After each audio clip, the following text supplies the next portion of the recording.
How to message a person after they blocked you on Instagram. So if you want to message the person after they blocked you on Instagram, then first make sure that you have a stable internet connection.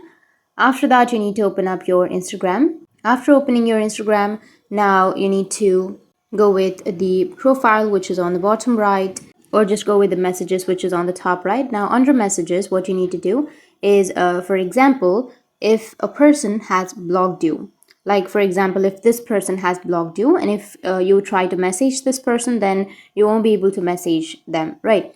So in order to message a blocked person on Instagram, what you need to do is you need to go with a group chat in which you and the blocked person both are available.